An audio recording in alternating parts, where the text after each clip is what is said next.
Welcome back to Big Mouth and fancy seeing you here. Now you'll remember a few weeks back I did quite a long Batman v Superman review, but Warner Brothers took it down for a copyright infringement. Now I don't believe I infringed any copyright. I had a trailer, a Batman v Superman trailer on the background, no sound, that you can find on YouTube. But anyway, they took it down, so we start again. Now I don't know about you, but I like doing opinion piece reviews rather than recaps, because you've seen the film, you know what happens in the film. Of course we're going to talk about certain scenes and all that, but recaps are boring for me. This is going to be an opinion piece. Batman v Superman is the most controversial, consumer splitting movie there has ever been in terms of superheroes. So what did Batman v Superman do so wrong? Did it misuse young children? Did it misuse women? Did it have women jumping about in bikinis with their cleavage jumping up and down? No. Batman v Superman dared to be a movie that wasn't like a Marvel movie. Ooh, Superman didn't smile very much. Maybe he didn't smile at all. These were the film's big crime. And the people who hated this film really hated it. And the people who loved it really loved it. I love Batman v Superman. I think it's a fantastic movie, whether you're talking about the theatrical release or the Ultimate Edition. Of course I prefer the Ultimate Edition. It's 3 hours long and it's got extra scenes. The problem with this generation is it wants everything spoon-fed. So a lot of people do prefer the Ultimate Edition because it's more expansive and it explains a lot more, which the theatrical version doesn't. So why do I love Batman v Superman? I love Batman v Superman because it's a great representation and commentary on what Batman and Superman truly are. Ben Affleck's performance as Batman and Bruce Wayne may be the very best. I would just put Christian Bale's performance as Bruce Wayne at least above Ben's performance in Batman v Superman, just because we really got to know what motivated Bruce Wayne. But this is a very different story for Batman. This is a Batman and Bruce Wayne who's been fighting crime for 30 years or so. He's jaded. He's tired. He's lost Dick Grayson, or Zack Snyder's actually said it's not Dick Grayson, it's Jason, right? Jason Todd. But anyway, he's lost Robin. The Joker's killed Robin. He's tired. He's bitter and he's twisted. And he sees the devastation and death and trauma that the Battle of Metropolis caused. And he doesn't trust Superman. Now, on the flip side of this story, Clark Kent, aka Superman, doesn't trust Batman. He's seeing that he's literally burning people up, branding them, right? And Clark doesn't agree with it. That's a commentary on who Clark is. So Clark decides to investigate Batman and to bring him down. So ultimately what happens with this, the villain of this film, Lex Luthor, aka Jesse Eisenberg, one of the great actors of this generation, by the way, manipulates them. He starts feeding letters to Bruce Wayne. He starts feeding some stuff to Clark Kent. Ultimately, he doesn't create the hate between the two men, but he fuels the fire. It's actually ingenious. What do I think about Jesse Eisenberg as Lex Luthor? I would never have cast Jesse as Lex Luthor. Absolutely no question. If it was up to me, I would have cast Vincent D'Onofrio, who plays Kingpin in the Daredevil series, the Netflix Daredevil series. I think he's perfect for Lex Luthor. He's exactly the Lex from the comics. He would have worked. But Jesse Eisenberg plays a great version of Lex Luthor. He's brilliant. Now, a lot of accusations that he's a bit like the Riddler. Now, maybe in places he moves his mouth in a certain way. He makes certain noises, but this is the nuance of this character. He's blatantly a psychopath. He's blatantly insane, and he doesn't hide that. But he's rich, and he's kind of got a lot of issues with his father. And he sees Superman as his father. And he doesn't want anyone telling him how to live. So he sees Superman as a god that has to be brought down. And basically, that's how Lex Luthor has always felt about Superman.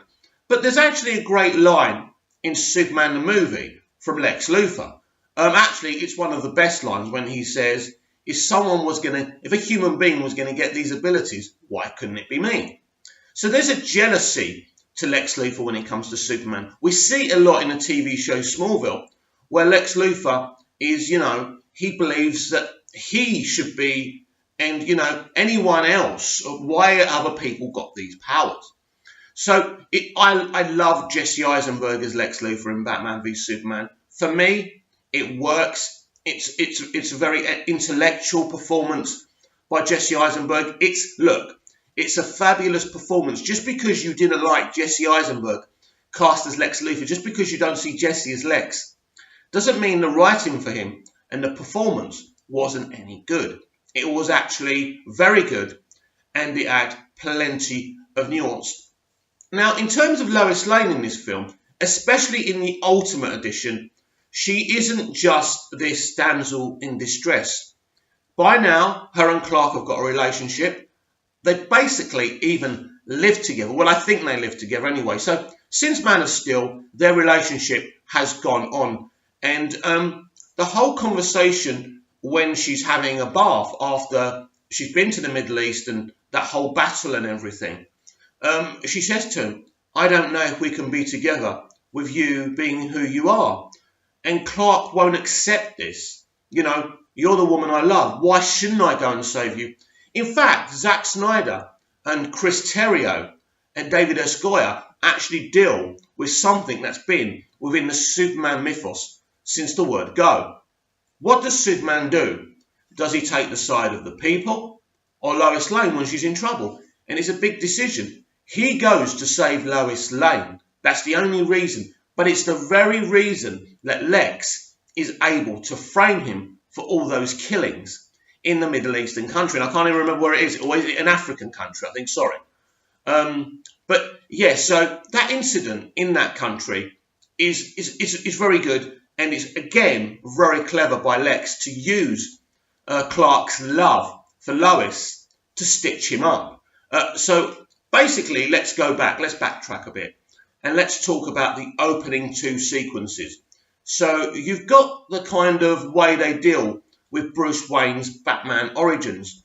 Now, the complaint about this opening scene is, oh no, not another Batman origin. What?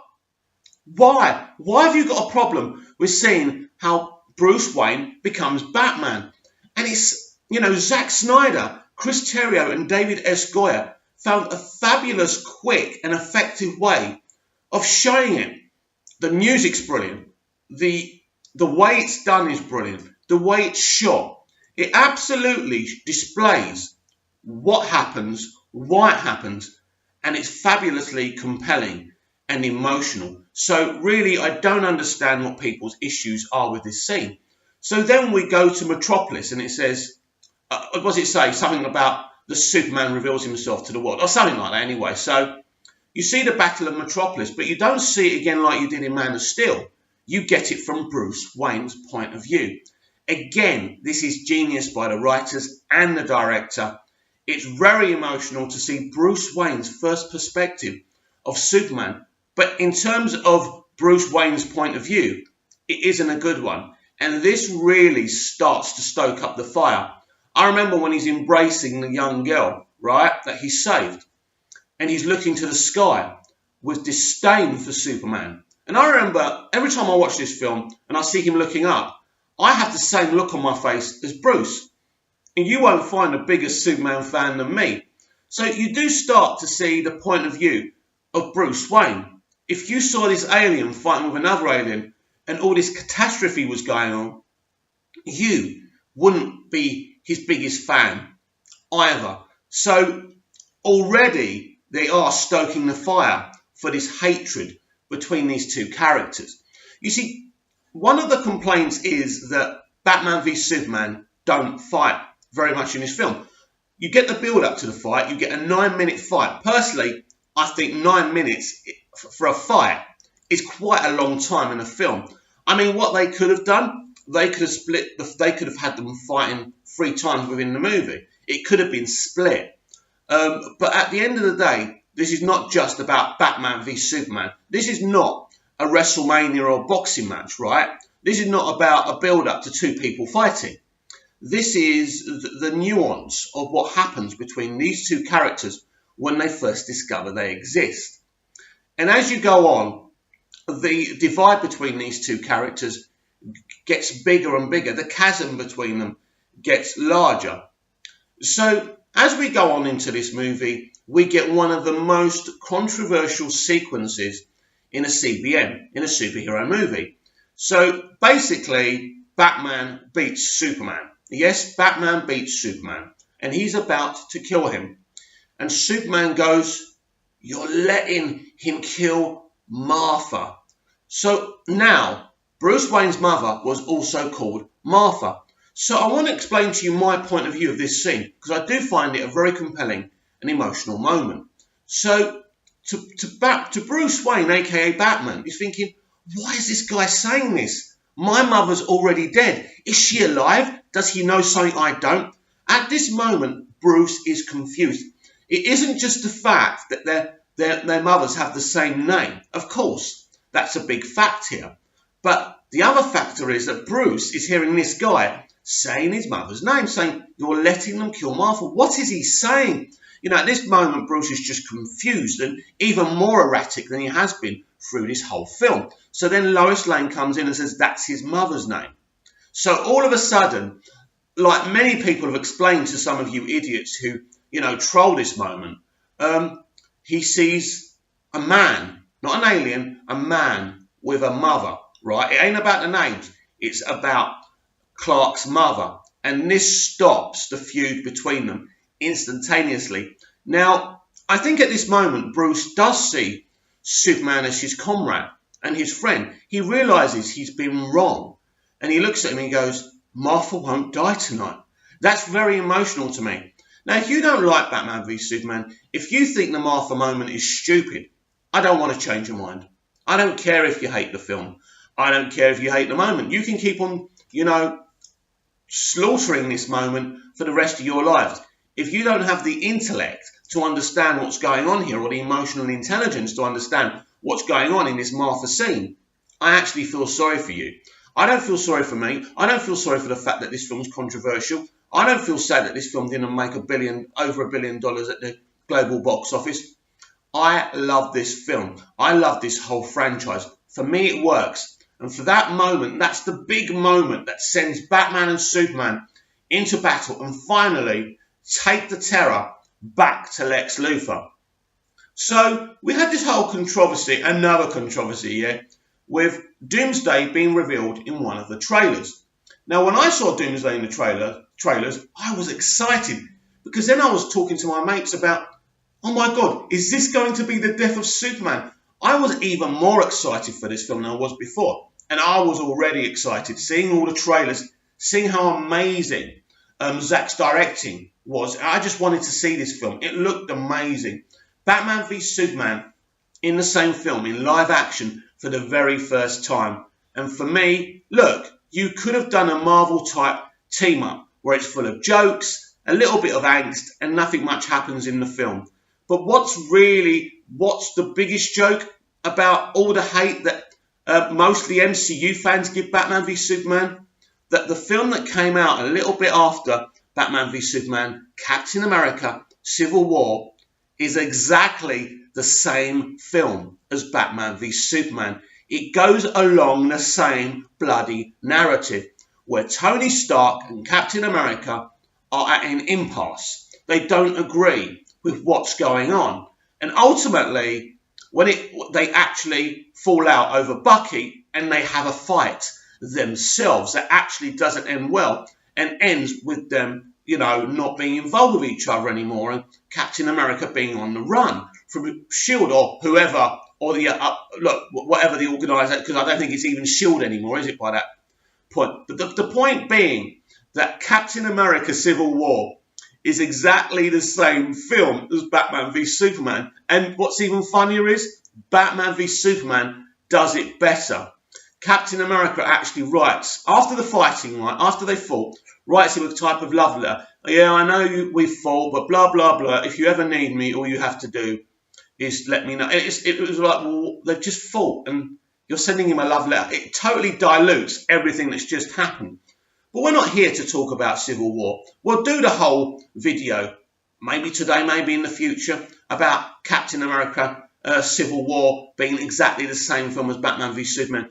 So MCU fans, Marvel fans are the gift that keep on giving. They spent months slaughtering this film, and instead of them arguing about, instead of, you know, kind of the whole Martha thing, it's the whole Bucky thing. So anyway, it's absolutely hilarious. The kind of trolling we got for loving Batman v Superman when they were putting up Captain America Civil War as the best movie ever, and it's exactly the same film as Batman v Superman. But anyway, let's get away from that. So, at the end of the day, people say they don't like Superman in Batman v Superman. For me, at the moment, when he grabs the kryptonite pole and, you know, he decides to go and, you know, be the one who destroys Doomsday, he knows he's going to die. And he turns to Lois. This is my world. You are my world. That's the moment Superman finally embraces his role on the planet Earth, embraces humanity. He already loves Lois. He is already willing to sacrifice himself for Lois. But at that moment, he's willing to sacrifice himself for the human race. So let's answer another question the haters have got. Why not give the kryptonite to Wonder Woman? Because Superman is a hero. He's brave. He doesn't want Diana to do it. He wants to do it. He feels it's his responsibility. And if you read Superman, if you ever see his character on TV shows, you know Superman always takes responsibility. So it's not about him not being able to say, hey Diana, here's the pole, get on with it. Superman doesn't want to do that. He wants to take the responsibility, and that's why he does it and doesn't give the kryptonite to Wonder Woman. That's the reason. There's no other reason. Now, if you don't get it, I feel sorry for you because, again, you're intellectually stunted. So it's a very amazing moment. And when I see kind of it going into, when I see like Doomsday putting, you know, his kind of extended finger or whatever it is into Superman, wow, that's a gripping moment. And it's so sad. And it's funny, isn't it? Because so many people say, oh, because we've only had one Superman film, and this was the only second film he was in, I didn't feel the emotion. It was too soon. Maybe it was too soon.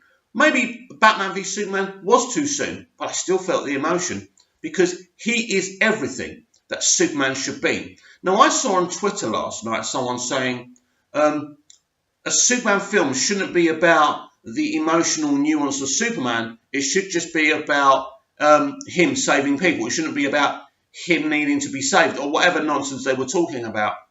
If you don't flesh out characters, people are not going to care when they save other people. You know, we are in an overly analytical society, whether it's the audience who go to see films now, or it's actually critical media, the ones we can trust, that is. People are very analytical. But with Batman v Superman, it took a new low. People were looking for things, looking for reasons to hate a really good film on. Ultimately, Batman v Superman made a lot of money. Not the money that maybe Warner Brothers wanted, not the money that we expected or wanted, but still it made a lot of money, and a lot of people still love this film. But the funny thing is, if you hashtag Batman v Superman, there's always a few hundred people talking about it. You know, you hashtag a few films from the past 5 to 6 years. It's not a trend, there's not numbers by it, and you can literally hashtag it and you have to spell the same thing. It doesn't come up. But Batman v Superman, there's always people talking about it. Now, I think a lot of Marvel movies will be quickly forgotten in 20 or 30 years' time. But when it comes to Batman v Superman Dawn of Justice, I think people will be talking about this film for the next 50 years. Whether you like it or loathe it, it doesn't matter. You're talking about it. You're keeping it up there. What Zack Snyder, David S. Goyer and Chris Terrio achieved was something truly special. It's a film I go back and watch a lot. I think it's a film I'm going to go back and watch today. I've already seen Man of Steel a few days ago for the God knows how many times. But, you know, I love this franchise. I think it's because everyone's talking about Aquaman now and Nat Stone's doing so well. So it's kind of motivated me to go back and watch these films. No film series is perfect, MCU fans. I hope you know that. And your series is got many, many flaws in it. But you come at us all the time. Batman v Superman was exciting because it was different from the very opening. It was. There's no question about that. When I saw this film open up for its opening sequence, I understood this was going to be an indie type movie. The mistake that Warner Brothers made within the marketing was marketing it as a typical popcorn mainstream flick.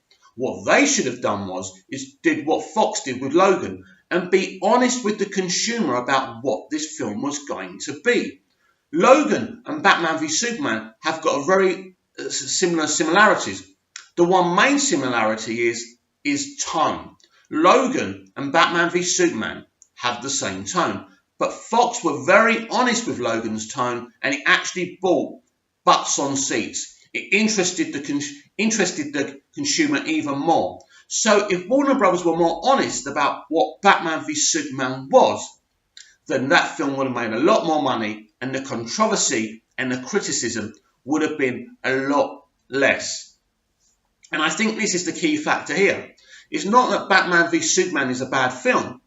It's people misunderstood what they were going to see. Mainly, the mainstream audience misunderstood what this film was going to be. And this is what happens in the end. But Warner Brothers didn't have the confidence in Zack Snyder and what he was doing to actually say, do you know what? This is something special.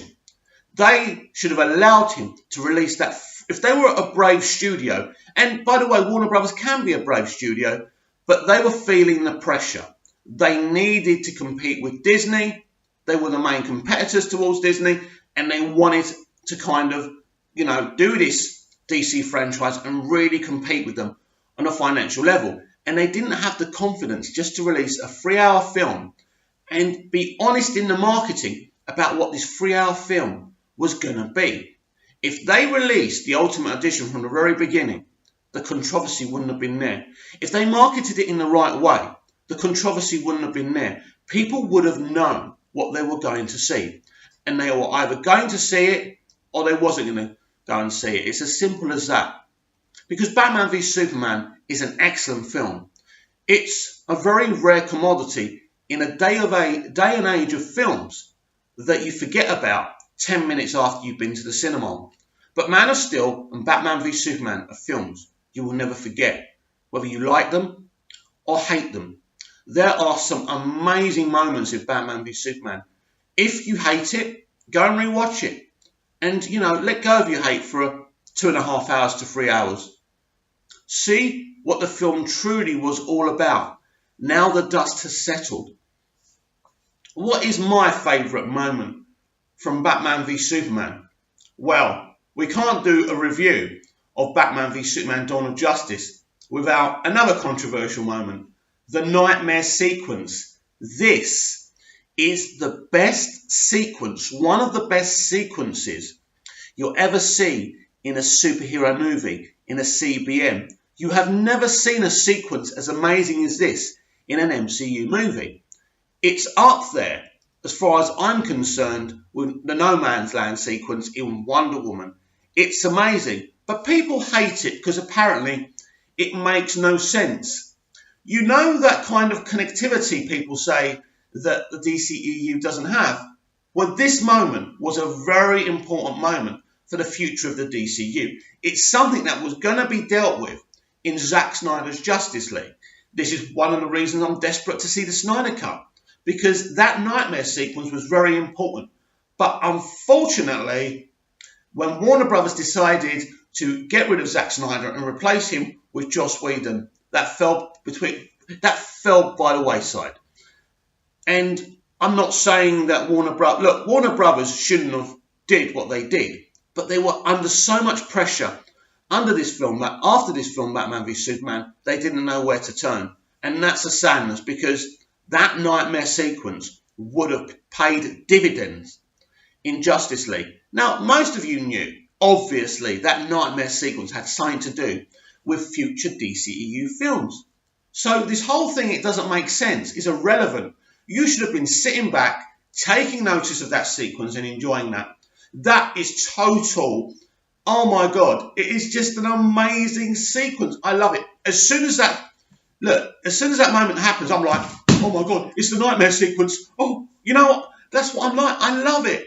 It's amazing. You know what, in the trailer, it even excited me even more, because I'm thinking, oh my God, what's he doing there? Oh my God, look what Batman's wearing. What's all that about? So all of a sudden, it didn't kind of make sense with what was going to happen in the film between Batman and Superman. Then you get that amazing bit when you get, Injustice Superman walking towards Batman, and he kills him. He rips off his mask and he kills him. And then Bruce Wayne wakes up. Then he sees an image of future Barry Allen, future Flash. And again, you're thinking, WTF, it's all amazing. And it's all interconnected of what was meant to happen in the future of the DCEU with Zack Snyder's 5-movie plan. This wasn't just Zack Snyder's 5-movie plan. David S. Goyer and Zack Snyder were a team, and Chris Terrio joined that team, and they were a very good team. And Warner Brothers should have had the guts and the balls, right, and the foresight just to allow the man to carry on with that. But they didn't, and now they've gone another direction, and it's working with Aquaman. But it's a shame, isn't it? Because at least let us see the Snyder Cut, for crying out loud. Because if we're going to see Darkseid in the Snyder Cut, we definitely need to see the Snyder Cut. But we need to see the Snyder Cut anyway. We want to see, because basically the Snyder Cut is so interconnected with what happens with Batman v Superman. And that nightmare sequence, that fabulous, outstanding, superior to anything you ever see in the MCU nightmare sequence, is just, even on its own. Even if you take this as just a sequence on its own, it's beautiful. It's so enjoyable. And the way it's shot is so beautiful. It's frightening. It's everything that it needs to be. Batman v Superman, to me, is a special film. And I don't really care that Superman doesn't smile. I don't really care that you wanted a kind of smiley, jokey Superman. We've got that with 4 Superman movies starring Christopher Reeve. Christopher Reeve is the reason I love Superman, and I'll never put those films down. I know a lot of fans of the DCEU love putting down, Superman the movie and the Christopher Reeve version, but you don't have to do that just to justify loving the DCEU. You can love them both. That's not the point. The point is, Zack Snyder's DCEU films are so unique, are so wonderful, look so beautiful and amazing, and they have so much gravitas, and these are films that will be remembered till the end of time. He helped with Suicide Squad. That film looks amazing. He helped with Wonder Woman. Patty Jenkins did all the heavy lifting, I'm not saying that, but she needed advice on choreography and fights, and because she wanted it to link up with the other films, so Zack helped her. That film looked amazing and was amazing. The more we talk about the DCEU, and the more you think about it, the more special it is. But I want you to tell me, what's your favourite moment in Batman v Superman? Have I forgot to cover something? So before I go, let's think about it. We talked about the opening sequences. Oh, right. Little nitpick. Jimmy Olsen. Jimmy Olsen should have always been in the DCEU, but not the way they brought him in. Not just to kill him off in the Ultimate Edition. That was sad. I love the actor who played Jimmy Olsen, by the way. He was even in Smallville, and I think he was in the OC as well. Really good, capable actor. So I was quite excited he was playing Jimmy, but then they killed him off. If you read the Superman comics, you will understand what Jimmy Olsen is. Jimmy Olsen is like the companion in Doctor Who. He's you and me. He's our way into the story. People think that Jimmy Olsen isn't an important character. He absolutely is. But what you do and what's really important, he must always start off as a kid, as a teenager. He must idolise Clark and Superman. He must become Superman's best friend, Superman's pal. If you ever saw that in live action, it would be a beautiful thing. So kind of disappointed that Zack didn't think that Jimmy Olsen was that important. But that's probably one of the few things I don't agree with Zack about. But ultimately, Batman v Superman is a film that can't be competed with. And it's not about Rotten Tomatoes ratings. It's not about critical scores. It's about us, the people who embraced it and loved it as part of this wonderful franchise. It's a film I'll never forget.